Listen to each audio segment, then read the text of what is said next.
Good morning. चलिए discussion हम लोगों का 12th में आगे 3 डायमेंशन आज हम बेसिक समझाते हैं क्या क्या है।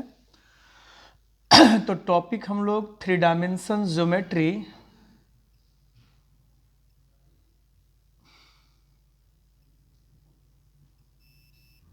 वही शॉर्ट में हम लोग इसको 3D लिखेंगे ना, बार बार पढ़ाने में रेगुलर आप सबों को बोलेंगे 3D। अच्छा, 3 डायमेंशन ज्योमेट्री में ना दो चीज़ है, एक है स्ट्रेट लाइन के बारे में पढ़ना और दूसरा 3D में हम लोगों को सीखना है प्लेन के बारे में, है ना। इस बार जैक बोर्ड और सीबीएसई बोर्ड वाले स्टूडेंट्स को ध्यान दीजिएगा आप लोग थोड़ा, कि जैक बोर्ड और सीबीएसई बोर्ड में ना इस बार सिर्फ यही पढ़ना है स्ट्रेट लाइन के बारे में। बहुत आसान टॉपिक है। 3D ना ज़्यादा कुछ नहीं, सिर्फ आप लोगों को फॉर्मूला पे ध्यान देना है, बेसिक। जितना बेहतर आप फॉर्मूला याद करिएगा उतना इजी 3D लगेगा आपको। बहुत साधारण है ये। तो 3 डायमेंशन ज्योमेट्री में दो चीज़ पढ़ना है, स्ट्रेट लाइन और प्लेन। ये स्ट्रेट लाइन ही इस बार प्लेन को रिमूव कर दिए हैं सीबीएसई बोर्ड और जैक बोर्ड में, देख लीजिएगा आप लोग। तो सीबीएसई बोर्ड और झारखंड बोर्ड वाले स्टूडेंट सिर्फ स्ट्रेट लाइन पे फोकस करेंगे और बिहार बोर्ड वालों को प्लेन भी थोड़ा पढ़ना है ना, थोड़ा सा देख लेना वो भी। तो हम लोग सबसे पहले ना 3 डायमेंशन ज्योमेट्री का बेसिक 3D में एक चीज़ हम लोगों को डिस्कस करना होगा बार बार, वो है डायरेक्शन कोसाइंस। एकदम समझते जाना है, मीनिंग एकदम छोटा छोटा पॉइंट। तो ये डायरेक्शन कोसाइन का मतलब क्या होता है कि कोई लाइन अगर कोऑर्डिनेट एक्सेस एक्स वाई और जेड के साथ अगर एंगल अल्फा बीटा और गामा बनाता हो, ये मान लीजिए लाइन ए वेक्टर है, कुछ भी 2i 3j 4k जो भी हो, तो कोई भी स्ट्रेट लाइन एक्स वाई और जेड के साथ जो एंगल अल्फा बीटा गामा बनाएगा, यही एंगल्स का देन इस एंगल का जो कॉस का वैल्यू है ना, cos alpha cos beta and cos gamma, these are called direction cosines. ध्यान दीजिएगा। और डायरेक्शन कोसाइंस को जनरली हम लोग डिनोट किससे करेंगे, डीसीएस लिखेंगे बार बार हम। तो पहला पॉइंट आप लोग समझो, डायरेक्शन कोसाइन क्या है। तो कोई भी लाइन अगर एक्स वाई और जेड के साथ एंगल अगर अल्फा बनाता हो, तो उस लाइन का डायरेक्शन कोसाइंस हम लोग लिखेंगे कॉस अल्फा कॉस बीटा और कॉस गामा। सिंपल है एकदम। अच्छा, यूज करते हैं हम लोग, डिनोट करेंगे डायरेक्शन कोसाइंस को। जनरली डायरेक्शन कोसाइंस को डिनोट करेंगे एल एम एन से, जहाँ पर एल का मतलब कॉस अल्फा, एम का मतलब कॉस बीटा और एन बोलने का मतलब कॉस गामा। ध्यान रखिएगा, बहुत इंपॉर्टेंट बात होगा, यूज होगा इसका। तो जब भी कभी डायरेक्शन कोसाइंस बोल देना, आप समझ जाइएगा एल एम एन मतलब कॉस अल्फा कॉस बीटा और कॉस गामा। अगला जो सबसे ज़्यादा पॉइंट यूज होगा ना, वो पॉइंट है 11 क्लास में पढ़े होंगे आप लोग, डायरेक्शन रेशियोज। शॉर्ट में हम लोग DRS लिखेंगे, डायरेक्शन रेशियोज। एकदम ध्यान देना है। तो डायरेक्शन रेशियो जो है ना, मेन चीज़ आप लोगों को सीखना है कि वो फाइंड कैसे करते हैं। तो मात्र दो मेथड है डायरेक्शन रेशियोज का। पहला, अगर कभी भी कोई लाइन का इक्वेशन ना वेक्टर में लिखा हो AI plus BJ plus CK, तो इस लाइन का डायरेक्शन रेशियो झट से लिखेंगे A, B, C। सिर्फ मेथड समझ लो ना, बहुत इजी है। कभी भी कोई लाइन का डायरेक्शन रेशियो अगर फाइंड करने का मतलब हो, पूरा 3D में जरूरत पड़ेगा। तो जहाँ भी बोलेंगे डायरेक्शन रेशियोज फाइंड करिए ना, आप तुरंत समझ जाइए कि अगर वो वेक्टर में लिखा हुआ है तो I, J और K का जो कोफिशिएंट होगा वही उस लाइन का डायरेक्शन रेशियो है। और दूसरा डायरेक्शन रेशियो फाइंड करने में क्या यूज होगा कि कोई भी स्ट्रेट लाइन अगर दो पॉइंट से पास करे x1 y1 z1 और B पॉइंट x2 y2 और z2, तो निश्चित है इस लाइन का डायरेक्शन रेशियोज हम लोग बोलेंगे x2 minus x1 y2 minus y1 और z2 माइनस z1।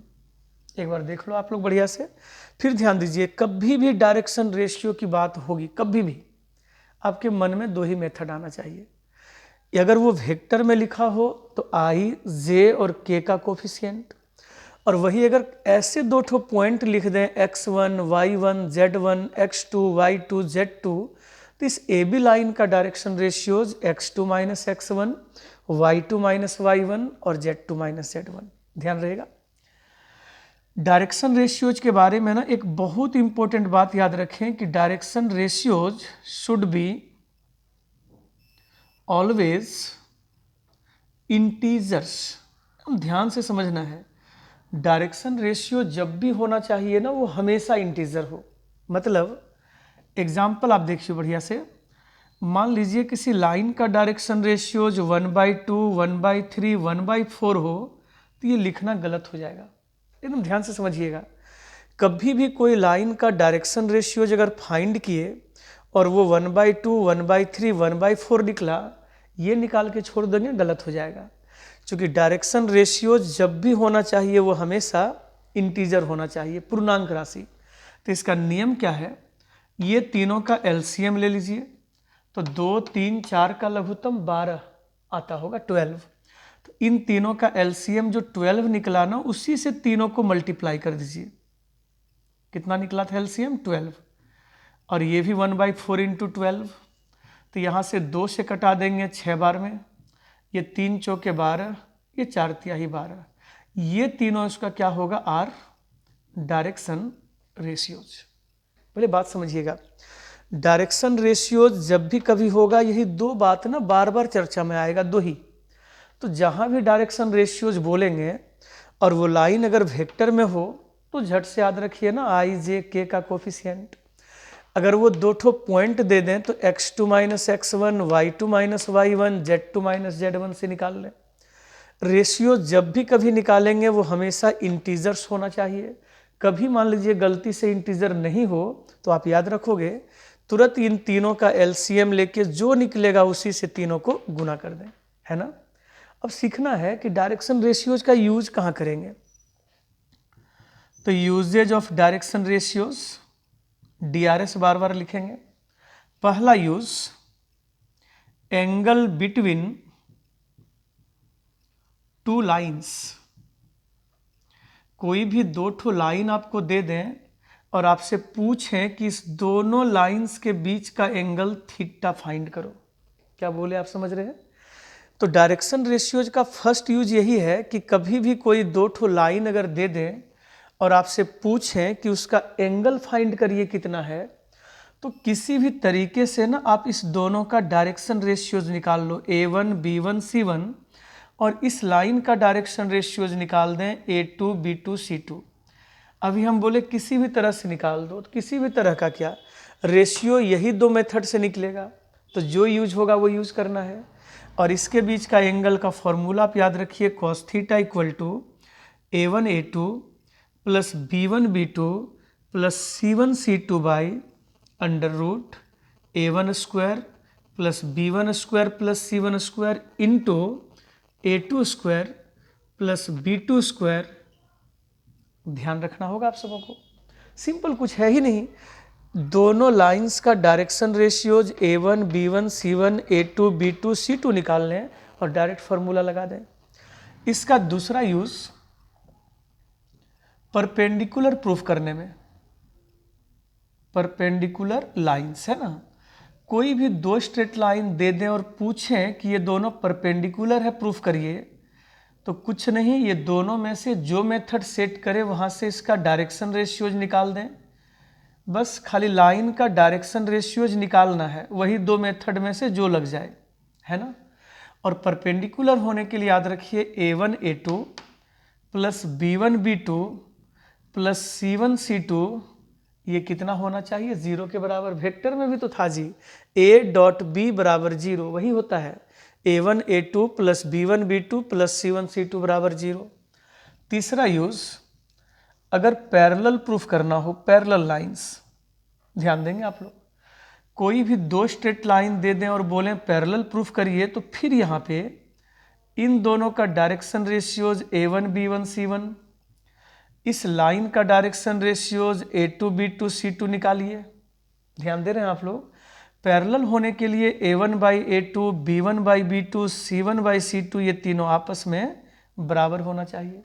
पूरा खेल खाली रेशियो निकालने का है, और रेशियो निकालना मतलब वही दो ठो गिना हुआ मेथड, जो यूज हो उसका यूज करना है। चौथा, डायरेक्शन रेशियोज का यूज करना है to find direction cosines, DCS मतलब LMN। अगर किसी लाइन का डायरेक्शन रेशियोज ABC है और आपको डायरेक्शन कोसाइन L बराबर चाहिए, तो A/√A² plus B² plus C², सब लोग याद रखिए बढ़िया से, M बराबर B/√A² plus B² plus C² और N बराबर C/√A² plus B² plus C²। ध्यान रहेगा आप सबों को कि कभी भी कोई लाइन का डायरेक्शन रेशियोज अगर ABC पता हो और डायरेक्शन कोसाइंस अगर LMN फाइंड करना है, तो L = A/√A² plus B² plus C², वैसे ही M का वैल्यू फिर वैसे ही N का वैल्यू। एकदम आसान है। चलिए जल्दी से देखो आप लोग, कुछ है ही नहीं, सिर्फ रेशियो निकालना कैसे है और उसका यूज कहाँ कहाँ करना है।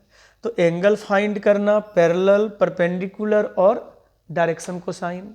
चलिए मिटाते हैं।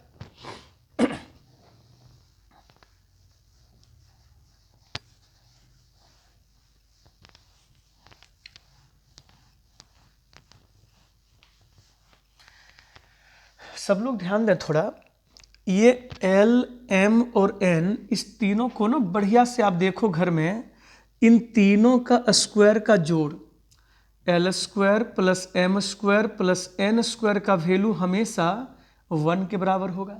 जोड़ के देखिए ना, इन तीनों को स्क्वायर करके जोड़िएगा ना, L² plus M² plus N² का वैल्यू कट के 1 के बराबर होगा। बिहार बोर्ड का फेवरेट प्रत्येक साल आता है कि L² plus M² plus N² का वैल्यू कितना, तो डायरेक्ट 1 लिखना है।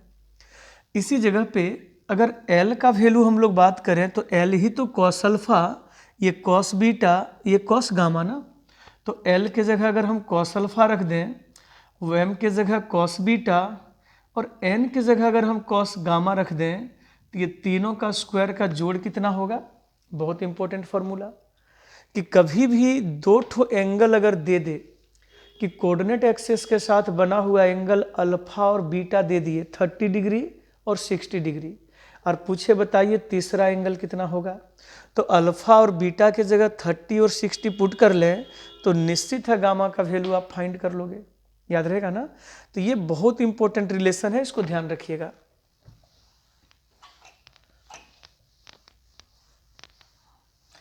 पूरा 3 dimension geometry simple formula based बातें हैं, सिर्फ फार्मूला पे।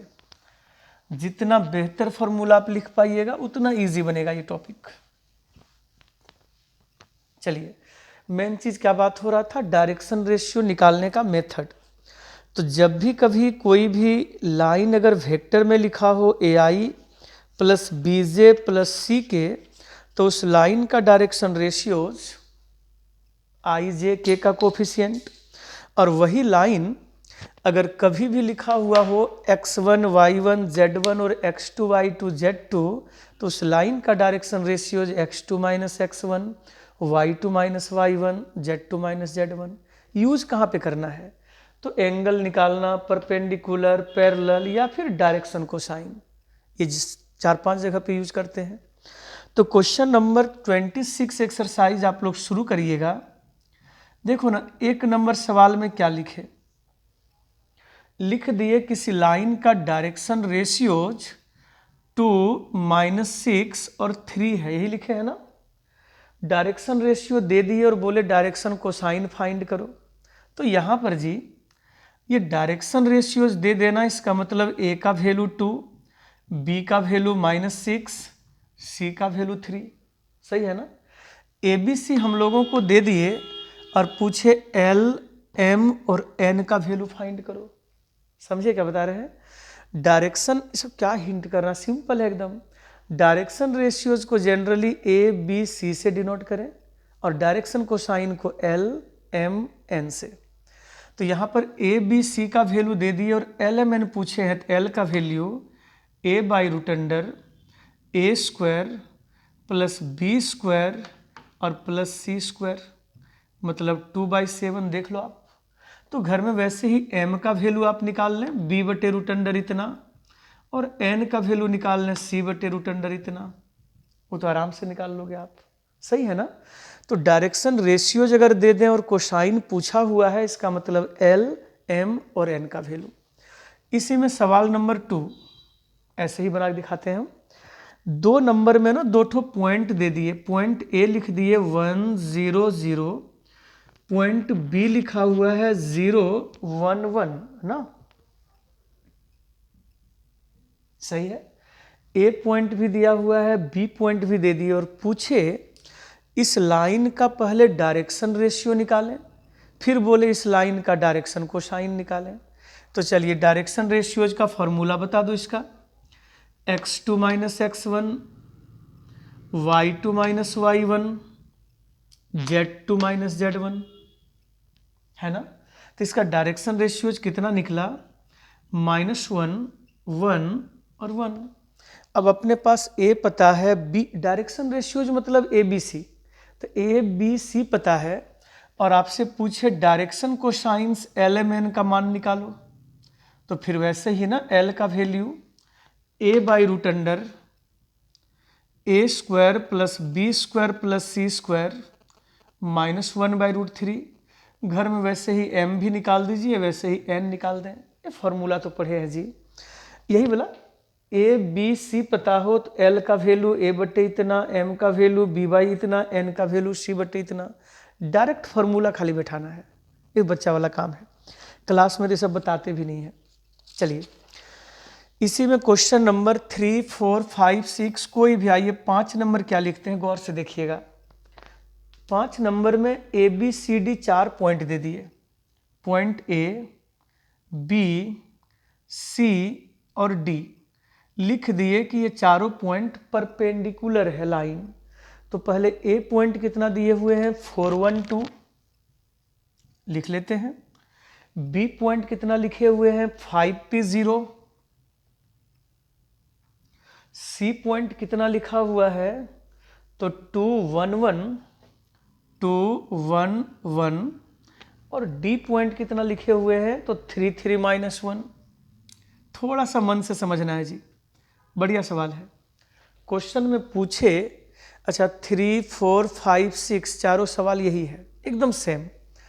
क्वेश्चन में पूछे कि ये दोनों लाइन ए बी और सी डी अगर परपेंडिकुलर हो तो फाइंड करना है वैल्यू पी का। अगर ये दोनों परपेंडिकुलर हो तो find the value of P. तो सबसे पहले जैसे ही परपेंडिकुलर बात हुआ तो दोनों लाइन का रेशियो निकालेंगे a1 b1 c1 a2 b2 c2, और परपेंडिकुलर है तो a1 a2 plus b1 b2 plus c1 c2 zero करना है। तो पहले direction ratios of a b का, a बराबर x2 माइनस x1, b बराबर y2 माइनस y1 सोचो, और c बराबर z2 माइनस z1। तो ये पहला लाइन का a1 b1 c1 नाम लिखो आप, और दूसरा लाइन का रेशियो डायरेक्शन रेशियो जब C D a2 b2 c2 लिखना है। तो a2 होगा y2 minus y x2 minus x1, ये b2 होगा y2 माइनस y1, और c2 होगा z2 माइनस z1। कहीं भूल तो नहीं गए। रेशियो का दो ही बात है जी, पॉइंट अगर दो ठो पॉट पता हो तो x2 minus x1 y2 minus y1 z2 minus z1, और अगर वेक्टर में लिखा हो तो i j k का कोफिशिएंट। चूंकि यहाँ पे लिख दिए ए बी और सी डी परपेंडिकुलर है, इसलिए a1 a2 plus b1 b2 plus c1 c2 बराबर 0। आइए a1 a2 का मान 1 इंटू 1, b1 b2 का value p minus 1 into 2 plus c1 c2 का वैल्यू -2 इंटू -2 बराबर 0। तो ये 1 प्लस 2p माइनस 2 और प्लस ये 2 गुने 2 4 बराबर 0। तो 2p और ये 4 1 5 में 2 घटेगा 3, तो यहाँ से p का वैल्यू -3/2। क्या सुनाना ना, बच्चा वाला काम है। दो लाइंस परपेंडिकुलर हो तो दोनों का रेशियो निकालिए, दो ही मेथड है ही। A1 B1 C1 A2 B2 C2 निकाल के डायरेक्ट फार्मूला पे काम करिए। अब यही पूछेंगे पैरेलल प्रूफ करिए, तो ऐसे ही A1 B1 C1 A2 B2 C2 निकाल के दिखा दीजिए कि A1 by A2 B1 by B2 C1 by C2 तीनों आपस में बराबर है। सही है ना? तो टॉपिक में क्वेश्चन नंबर 6 और 7 और 8 लिखे हुए हैं, पैरेलल प्रूफ करिए। एकदम एग्जैक्ट ऐसे ही डायरेक्शन रेशियोज निकाल के आप फॉर्मूला लिख दीजिएगा। चलिए चैप्टर देखते रहे सामने। क्वेश्चन नंबर 9, 10 और 11, 9, 10, 11 कोलिनियर है जी। बैच में तो बोले भी नहीं थे हम। तो 9, 10 और 11 ये तीनों क्वेश्चन कोलिनियर है। तो कोलिनियर प्रूफ करना इसका मतलब वेक्टर में तो सिखा चुके हैं, a b vector cross b c vector बराबर 0। तो 9, 10, 11 इस टॉपिक का है ही नहीं, वो तो वेक्टर का है। खुद बना लीजिएगा आप लोग, नहीं कुछ बोलते हैं। 3 पॉइंट ए बी सी लिख दें और बोले आपसे कि प्रूफ करिए कोलिनियर है, तो नहीं पढ़ा हुआ है।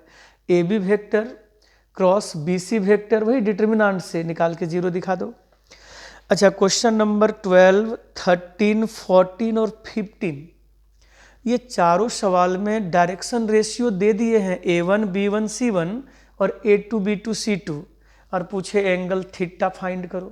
आइए नेक्स्ट बनाते हैं 16 नंबर। हम 16 में जी दो लाइंस का इक्वेशन दे दिए। देखिए क्या क्या दिए हैं। एक दे दिए R1 वेक्टर कितना, चलिए घर में आप लोग फिर बना लीजिएगा। अच्छा 18 नंबर छोड़ दें, क्वेश्चन नंबर 18 वो नेक्स्ट एक्सरसाइज में 27A में मिलेगा, ध्यान रखिएगा। 16 नंबर में लिख दिए R1 equal to 3i minus 2j plus के, और दूसरा वेक्टर R इक्वल टू है R2 equal to 4i plus 5j plus 7k। थोड़ा सा ध्यान दो, ये दो लाइंस का इक्वेशन दे दिए और आपसे पूछे एंगल थीटा फाइंड करो। थोड़ा तेज बनिए ना, क्यों डायरेक्शन रेशियो से बनाएंगे? वेक्टर में नहीं पढ़ाए थे कि दो वेक्टर्स अगर ए और बी पता हो तो कॉस थीटा बराबर a dot b by mod a into mod b. Exam में थोड़ी लिखा रहता है, ये 3D का क्वेश्चन है ना? तो वेक्टर से भी आप बना सकते हैं या फिर 3D से बनाते हैं। तो direction ratios of R1, I का कोफिशिएंट, J का कोफिशिएंट, K का coefficient, A1 B1 C1। Direction ratios of R2, I का कोफिशिएंट, J का कोफिशिएंट, K का कोफिशिएंट, A2 B2 C2। तो फॉर्मूला सिखाए थे cos थीटा बराबर A1 A2 plus B1 B2 और plus C1 C2 by root under A1 का square plus B1 का स्क्वायर प्लस C1 का स्क्वायर। सही है ना? फिर ये R2 का direction ratios A2 B2 C2 है, तो ये A2 का स्क्वायर प्लस B2 का स्क्वायर प्लस C2 का स्क्वायर। पढ़े तो होंगे आप लोग, अभी तुरंत फॉर्मूला लिखे थे ये। तो cos theta is equal to कितना होगा, ये 12 माइनस 10 प्लस 7, 9 4 13 1 14, और ये रूट अंडर 16 25 41 और 49 90। गलत बोले क्या हम, सही बोले? तो cos theta is equal to कितना होगा, 19 में 10 घटेगा तो 9 बटे रूट अंडर 14 गुने 9 कर दें तो 1260। सही है जी। तो थीटा इज इक्वल टू कितना, ये cos को उधर कर लें तो cos inverse of 9 by root under 1260, जो बच गया आंसर। समझ पा रहे हैं ना? अच्छा यही सवाल हम लोग ऐसे नहीं बनाते तो वेक्टर भी तो आता है, cos थीटा बराबर a dot b by mod a into mod b. देखो ना वही फॉर्मूला आएगा सेम। तो आप लोग बहुत इजी है, खाली डायरेक्शन रेशियो और डायरेक्शन कोसाइन पे थोड़ा ध्यान दे दें। कोसाइन बहुत कम नहीं के बराबर, सिर्फ डायरेक्शन रेशियो, और दो ही मेथड है निकालने का, उसका यूज बार बार करेंगे, है ना? तो एक बार रेशियो कोसाइन का यूज करके टॉपिक में 10-20 सवाल बनाइए। क्लियर है एकदम? चलिए आज के लिए थैंक यू, बाय। थोड़ा थका हुआ था लेकिन फिर भी इतना सिंपल टॉपिक है इजी बन जाएगा ये, है ना।